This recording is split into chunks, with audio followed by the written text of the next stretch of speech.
Railway ಸಚಿವ ಅಶ್ವಿನಿ ವೈಷ್ಣವ್ ಇಂದು ಮಿಜೋರಾಂನ ಸಾಯ್ರಂಗ್ ಮತ್ತು ಅಸ್ಸಾಂನ ಸಿಲ್ಚಾರ್ ನಡುವೆ ಸಂಚರಿಸುವ ಪ್ಯಾಸೆಂಜರ್ ರೈಲು ಮತ್ತು ಅಸ್ಸಾಂನ ಗುವಾಹಟಿಯ ರೈಲ್ವೆ ನಿಲ್ದಾಣದಲ್ಲಿ ಪ್ರಯಾಣಿಕರ ಸೌಲಭ್ಯಕ್ಕೆ ವಿಡಿಯೋ ಕಾನ್ಫರೆನ್ಸ್ ಮೂಲಕ ಚಾಲನೆ ನೀಡಿದರು.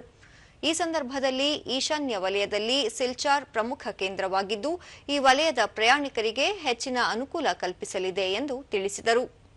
Mizoram and the Barak Valley of Assam. It will provide daily commuters, students, and people with medical needs a safe, fast, and comfortable journey. Today, new passenger facilities at Guwahati Railway Station are also being inaugurated. Modern sleeping pods, lounge facilities. ಕಾರ್ಯಕ್ರಮದ ಬಳಿಕ ಅವರು ಪ್ರಧಾನಿ ನರೇಂದ್ರ ಮೋದಿ ಅವರ ನೇತೃತ್ವದಲ್ಲಿ railway ವ್ಯವಸ್ಥೆಯಲ್ಲಿ ಗಣನೀಯ ಸುಧಾರಣೆಗಳನ್ನು ಕೈಗೊಳ್ಳಲಾಗಿದೆ.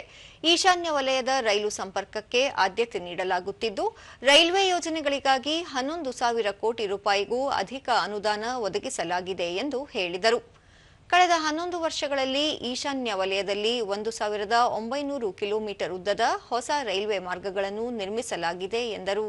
11,486 करोड़ रुपीस का टोटल नॉर्थ ईस्ट में रेलवे का इन्वेस्टमेंट है 72,468 करोड़.